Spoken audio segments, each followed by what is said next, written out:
नमस्कार जी पत्रकार महोदय। दोबारा से जिला अध्यक्ष मिली, इसके लिए मैं संगठन का धन्यवाद करती हूँ। ये संगठन के फैसले होते हैं और इसमें हम कोई भी त्रुटि नहीं कर सकते। संगठन जो जिम्मेदारी देता है वो सोच समझ कर देता है। वो उनकी समझ है कि उन्होंने किस तरह के फैसले लिए हैं।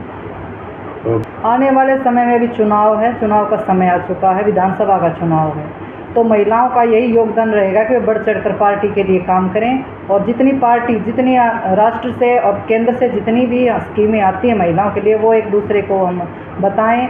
बहुत सारी स्कीम अभी हमारे मुख्यमंत्री नायब सिंह सैनी जी ने महिलाओं को तीज पर एक बहुत बड़ा तोहफा दिया है कि 500 रुपये का सिलेंडर कर दिया है महिलाओं के लिए, और जिनकी आय 180 से कम है उन महिलाओं को इस चीज़ का लाभ मिलेगा। फोगाट 53 kg वेट में खेला करती थी पहले, अब उसने अपना वज़न कम करके 50 kg में खेलना शुरुआत किया है। तो जैसे उस हर गेम में मापदंड होता है भाई, फिजिकली उसका जब हुआ तो उसका 100 ग्राम वज़न ज़्यादा मिला जिससे वो डिस्क्वालीफाई कर दी। ये तो यूरोप में चल रहे हैं भाई, पेरिस में जो गेम चल रहे हैं उसमें हम क्या कर सकते हैं भाई, हिंदुस्तान राष्ट्र क्या कर सकता है इस बारे में। अगर हमारे प्रधानमंत्री नरेंद्र भाई मोदी जी ने उनके लिए अच्छे ट्रेनर की व्यवस्था कर रखी थी, उनको सारी सुविधाएं दे रखी थी और देश के लिए उन्होंने इतना मान सम्मान किया है। इसके लिए विनेश फोगाट पूरे देश की बेटी है, ना कि हरियाणा की बेटी है। और विनेश फोगाट के लिए आज आपको पता होना चाहिए उनका सिल्वर मेडल मान्य कर दिया है और हमारे मुख्यमंत्री माननीय नायब सिंह सैनी जी ने पहले ही घोषणा कर दी थी कि उनका जो मान सम्मान है, जो उनको सिल्वर मेडल मिला है वैसा ही होगा, बेशक से उनको डिस्क्वालीफाई किया गया हो। पर सरकार के माध्यम से ला लो चाहे आप, जो कमेटी बैठाई है उन्होंने सिल्वर मेडल को मान्य कर दिया है और हमारी विनेश फोगाट सिल्वर मेडल लेकर रेसलिंग में भारत में पहुँचेगी।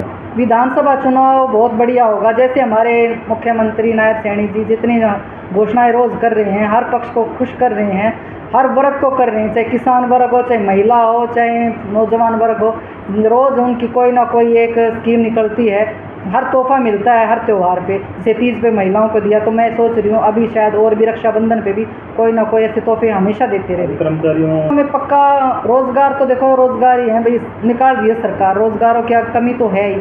जनसंख्या को आप ही देख लो ना, पहले चुनाव में असर पड़ेगा, चुनाव में कोई असर नहीं पड़ने वाला किसी भी प्रकार का, क्योंकि जिसने देनी है, जो खुश है पार्टी से, पार्टी की नीतियों से, वो किसी लाभ से कोई टिकट वोट नहीं देता कि किसी को टिकट दे दी या किसी को नौकरी दे दी। जिसने देनी होती है, जो नीतियों से प्रभावित है, वही पार्टी को वोट देता है।